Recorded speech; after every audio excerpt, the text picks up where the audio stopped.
নমস্কার বন্ধুরা, আশা করি সবাই ভালো আছেন।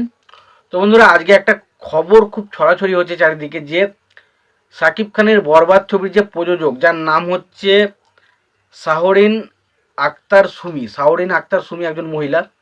তো তিনি, আমরা সবাই জানি যে খুব ভালো একজন প্রযোজক। তো তিনি সাকিব খানের বরবাদ ছবিটা প্রযোজনা করছেন। তো এখন যেটা জানা যাচ্ছে, এই প্রযোজন সংস্থা আবারও কিন্তু সাকিব খানের সাথে একটা ছবি করতে চলেছে, এরকম কিন্তু একটা আপডেট উঠে আসছে। এবং খুব শীঘ্রই তাদের ভেতরে ভেতরে কিন্তু সব কিছু কথাবার্তা ফাইনাল হয়ে গেছে। এবার এই বিষয়ে তাকে প্রশ্ন করা হলে সে বলে যে আমি বছরে 4-5টা সিনেমা করতে চাই, এবং তার মধ্যে দু একটা সিনেমা খুব বড় বাজেটের ছবি হবে এবং দু একটা খুব ছোট বাজেটের ছবি হতে, এবং আমরা সাধারণত সব হিরো হিরোইন প্রত্যেককে নিয়েই কাজ করতে চাই। তবে এখন আমরা কোনো বিষয়ে খুব বেশি মন্তব্য করতে চাই না, যখন কাজ করব তখন নিয়ে না সেসব মন্তব্য করা যাবে, এই বিষয়ে তিনি কথা বলেন। তো এখন এই যে বরবাদের যে প্রযোজক, তারা সাকিব খানের মধ্যে কী এমন যে দেখলো, তারা সেকেন্ড প্রজেক্টটাকে সাইন করে নিল, এবং সেকেন্ড প্রজেক্টটা কী বিষয়েই বা হতে চলেছে সেই বিষয় নিয়ে এখন আলোচনা করব। তো তার আগে একটাই কথা বলবো, আপনারা যদি চ্যানেলটা নতুন হয়ে থাকেন অবশ্যই আপনারা চ্যানেলটা সাবস্ক্রাইব করবেন, আর যদি আপনাদের ভিডিওটি ভালো লেগে থাকে অবশ্যই লাইক কমেন্ট শেয়ার করতে ভুলবেন না। দেখুন, প্রথমত আমি যদি কথা বলি, তো আগে দেখে নেওয়া যাক যে এই যে প্রযোজক তিনি কি বলেছেন। আগে বিষয়টা বলছে, নেক্সট প্রজেক্ট যেটা আসতে চলেছে সেটা সাকিব ভাইয়ের সঙ্গেই হবে। আমরা আলোচনা করছি, একসঙ্গে হলিউড ইন্ডাস্ট্রি যুক্ত, এর সঙ্গে আমার একই সঙ্গে আমাদের সঙ্গে হলিউড ইন্ডাস্ট্রিও যুক্ত থাকবে।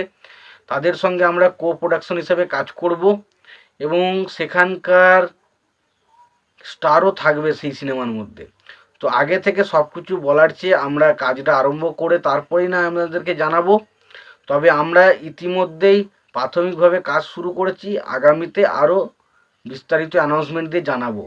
তো মোটামুটি একটা জিনিস পরিষ্কার, একটা কনফার্ম, যে এই ধরনের প্রযোজক তিনি কিন্তু একটা পরিষ্কার কথা বলছেন, যে এই জিনিসটা তার কথাটার মধ্যে খুব ভালো লাগলো, যে তারা একটা কথা বলছে যে তাদের সিনেমার যে প্রোডাকশন হাউস হলিউডের সাথে ইয়ে করবে, সেগুলো দেখুন এখন এই কথাগুলো বললে অনেকে ভাববে ভাই এগুলো কীভাবে সম্ভব।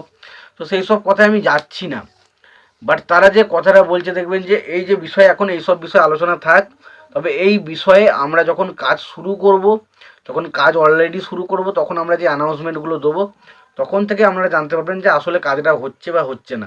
তো মোটামুটি তারা একটা জিনিস তো ক্লিয়ার, যে তারা কিন্তু কাজের ক্ষেত্রে যে প্রচণ্ড বেশি সৎ এবং সাহসী। তারা এই কারণে এই জিনিসটা বোঝাতে চাইছে যে তারা কিন্তু হুটহাট করে একটা মানুষের নামে একটা প্রচারে আসার জন্য কিন্তু এসব কোনো কথা বলেনি। তারা কিন্তু পরিষ্কারভাবে একটা কথাই বলছে যে তাদের যে সিনেমার কাজটা শুরু হবে তারপর থেকে তারা অ্যানাউন্সমেন্ট তৈরি করবে, এবং তখন তারা আস্তে আস্তে সব কিছু জানাবে। তো ওটা বোঝা যাচ্ছে তারা ছবির প্রতি বা একটা ছবি বানানোর প্রতি তাদের যে ভালোবাসা বা ইয়েটা, সেটা কিন্তু রয়েছে।